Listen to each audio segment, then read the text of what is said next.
Hi everyone, I'm going to continue this awesome series of the Daf Yomi on page 40, Mem, of Masechet Bava Metzia. As you can see, I'm holding some fruit, bananas, and some olive oil over here because we're talking all about looking after different items. We're talking about looking after fruits, or olives, or olive oil, or wine in today's stuff. Sorry, I haven't got the wine. I drank quite a bit over Shabbat, especially for Havdalah and the meals. I like to have my dry red wine, so I don't usually drink during the week. But I've got these two nonetheless, and very important if you're looking after olive oil at the moment. There is a scarcity at the moment in Israel. People there's not that much in stock at the moment, so a lot of people are buying. But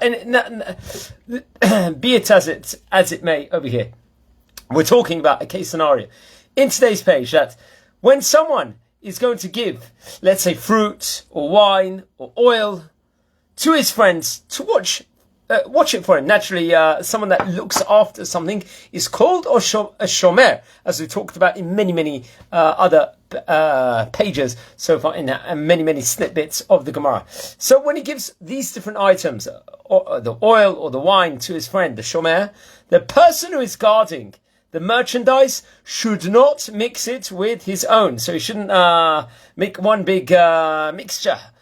Salad bowl out of it, let's just say. Over here, he's got to keep it separate. He's looking after an item. He's got to put it in a designated space. He should return the exact item that he received.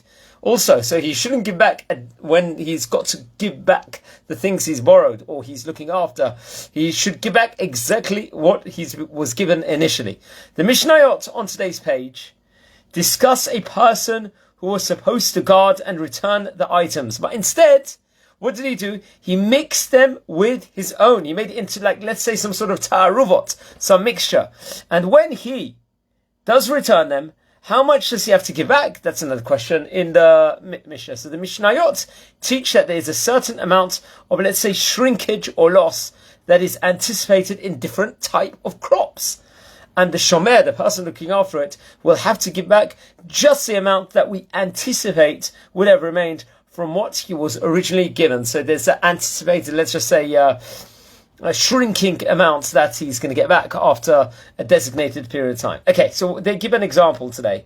As an example, the second Mishnah teaches that when, let's say, wine was given to be watched, a certain amount must be subtracted for sediment in the wine that settled, and also for the amount that we assume was absorbed by the vessel in which the wine was stored. We naturally know that when, back in the days, especially inside those different kinds of barrels, when you store wine, it gets absorbed inside the barrel or the storage utensil itself, which is it is in.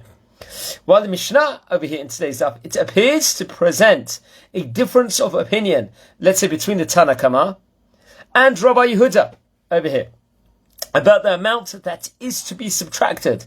The Tana Kama, what does he rule over here? He rules that it is 1/6 of the volume of the wine, while Rabbi Yehuda is going to argue on this, and he rules that is 1/5 of the wine's volume. Obviously, you've got 16.6% versus a 20% difference. The Gemara actually explains that the vessels that were used to store the wines were different in different communities. So in different places, naturally, we always know that there's different quantities, there's different things, there's different measurements for everything. In Rabbi Yehuda's community, where the wine was stored in plain earthen vessels, the container absorbed naturally more wine, naturally, if it's going to be that kind of substance. While in communities where the vessel was covered with wax, there would naturally be less absorption in those places also. Okay, so the Rambam actually adds to this in his commentary to the Mishnah the amounts of loss that the Mishnah described in all of these cases. They apply in Israel during the Mishnaic times over here.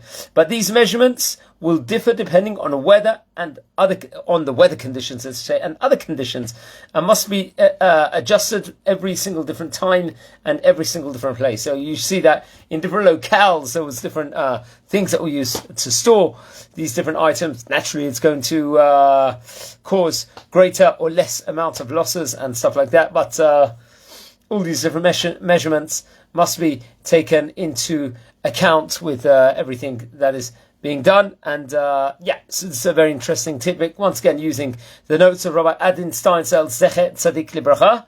And I think it's going to be too much for me to eat tonight of the fruit. It's been looked after very well. I looked after it for the video. Some olive oil also, which I used.